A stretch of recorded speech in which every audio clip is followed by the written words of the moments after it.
గురుకుల పాఠశాలలో పాము కాటు కలకలం రేపింది. జగిత్యాల జిల్లా మెట్పల్లి మండలం పెద్దాపూర్ గురుకుల పాఠశాలలో పాము కాటు కలకలం సృష్టిస్తుంది. తాజాగా ఓ విద్యార్థి కాలుకు 2 కాట్లు ఉండడం సర్వత్రా ఆందోళనకు గురి చేస్తుంది. రాత్రి డిన్నర్ సమయంలో హ్యాండ్ వాష్ చేసుకునేందుకు వెళ్లిన 8వ తరగతి విద్యార్థి నవనీత్ ను విషపురుగు కాటు వేసింది. కాలు నుంచి రక్తం కారడంతో వెంటనే టీచర్స్ కు సమాచారం ఇవ్వగా వెంటనే కోరుట్లలోని ప్రైవేట్ ఆసుపత్రికి తరలించారు. కాలుకు 2 కాట్లు ఉండడంతో పాము కాటు వేసిందా లేక ఏదైనా విషపురుగు కుట్టిందా అనే స్పష్టత రాలేదు. ప్రస్తుతం ఆ విద్యార్థి ఆసుపత్రిలో కోలుకుంటున్నాడు.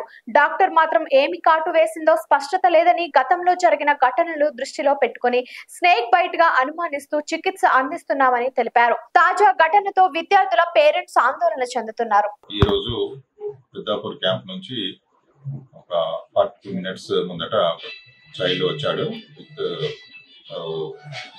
మార్క్స్ తోటి. అది ఇప్పుడు పుట్టినప్పుడు ఆయనకి ఏమీ గుర్తులేదు. డిన్నర్ చేసిన తర్వాత కొంచెం బ్లీడింగ్ లాగా వచ్చి నొప్పి లాగా అనిపించింది అన్నాడు దురద. ఆ విషయంగా మేడం వాళ్ళు తీసుకొని వచ్చారు.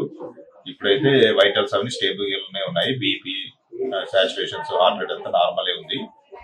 ఇంకా పాత సంఘటనలను మనము దృష్టిలో పెట్టుకొని అతనికి అన్ని రకాలుగా టెస్టులు మరియు ట్రీట్మెంట్ ఇవ్వడం జరుగుతుంది. ఇప్పుడే ఏఎండిఓ గారు, ఆర్డీఓ గారు కూడా మనం ఇన్ఫర్మేషన్ ఇచ్చాము. దీన్ని చూసి మనము దీన్ని ఫాలో చేసి అబ్జర్వేషన్ లో పెడతాము. లైక్ చేయండి, షేర్ చేయండి, సబ్స్క్రైబ్ చేయండి. మరిన్ని వీడియోల కోసం బెల్ సింబల్ పై క్లిక్ చేయండి.